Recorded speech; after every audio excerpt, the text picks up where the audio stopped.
Here on the purple carpet, we're with Ryan Napoleon. This is Andra's son. Let's talk about how proud you are of your mother's book. Can I hold the mic? Yes, Is that of okay? course. Okay. It's been a long journey for her. I know this book was a long time in the making. Very proud of the work that she's done and how she kind of brought our whole childhood to life. Kind of get emotional about it, actually. Um, you know, our grandma did so much for us growing up. And it's just a beautiful book. Really depicts kind of the challenges that we faced growing up with Grandma, and just kind of shows the process that we kind of went through with her. Um, you know, it's just a beautiful book, and I'm very proud of her accomplishments with this, and I hope that people could kind of see. If they have family members that have dementia or anything like that, onset dementia, I hope that they can read this book and kind of relate to it, and kind of see our story, and whatever it does, maybe it's a learning experience or just find comfort in the book. Again, just super proud of the product that my mother has created. So, great book, and just again super proud of kind of the product she finalized, and it's beautifully illustrated. I mean, she spent countless hours on this. Everything that is in this book is literally like to the window. The kitchen in my grandmother's house, it's like everything to a T. The cabinets, it's just such a, she really brought it to life. So super proud of it again. Right on. I'm sure eventually when your children are old enough, you'll be able to show them the book and a piece of the life that they share with their grandmother, Rosalind. So I'll comment on that. Yeah. So we already actually showed the kids the book. My daughter, she's 18 months old. She can already identify the characters. She's pointing to the characters and saying "dad, dad" and things like that. So it's really cool. My son, he's 3 years old, and he's talking up a storm. So he's super interested in all the characters. He knows them all by name now. There's a scene in the book where we're all sitting at the dinner table, and he's pointing out every character and saying their name. So it's cool for it's cool for me to see them see the book and get excited about it, and so Having a piece. we always going to grandma's house, it was just, you never knew what you're going to get, honestly. I mean, it was always a great time, but all I could remember from it is there was always so much love. She was a little tough, I will say that, but it kind of shaped me to be who I am today. I will say that. So just trying to think of a story. I mean, there's just so many. I could just generalize it though. Coming to grandma's house. I'll use Hanukkah. We are Jewish, so we celebrate the Jewish holidays. She always had home cooked meals. They were always amazing. She did a great job. Their original recipes, and her pizza, like that was always my favorite. I know it's kind of a basic meal, but pizza was, she made the best homemade pizza you could ever. I wish you could try it. But yeah, I mean, I guess I'll kind of get into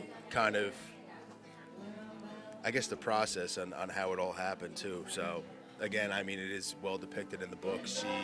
My mother really did a good job.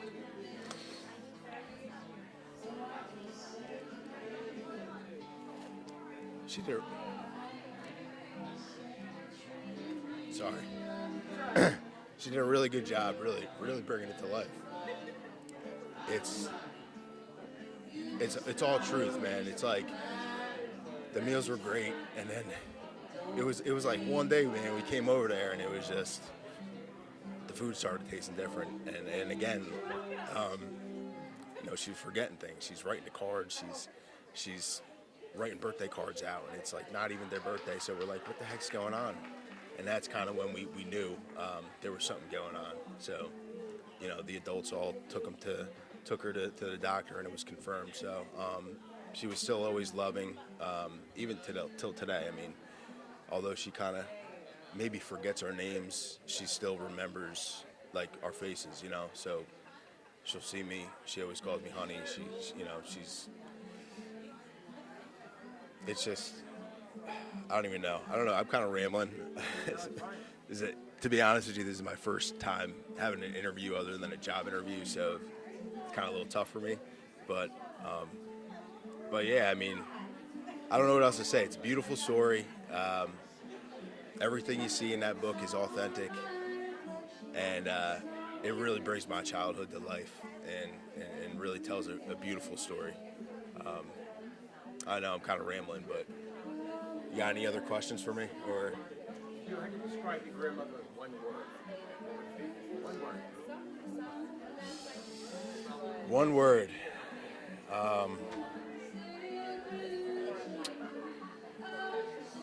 So many. I would say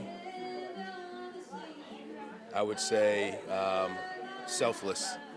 Selfless. She's a selfless woman. She's done everything to make her family succeed in our tough times. I know you asked for one word, but you know, everything she's done has been from her heart, and still to this day, it's the same way.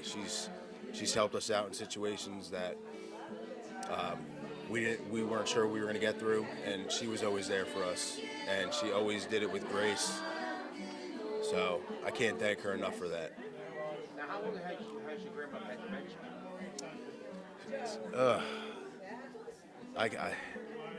I would say it's been 10 years plus or minus. It might be closer to 12 at this point. It kind of is all a blur, to be honest with you. I was back in my college days when we found out. So 35 now, looking probably like 12-ish, 12, 13 years at this point.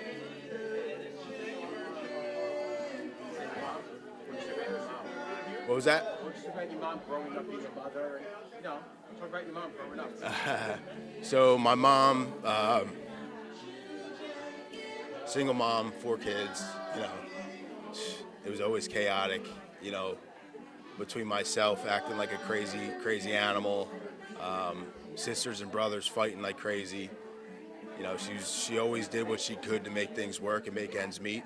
We were faced with some challenges as a single mom. You know, it's tough for her to even put food on the table at times. But we did it, and we leaned on our grandma. My father, he wasn't really in the picture that much. I mean, which is totally fine. It shaped me to be who I am today. But my mom did everything that she could to make sure that, you know, we had a normal childhood. And so, yeah, I mean, I think she did a great job, you know, with the hand that she was dealt.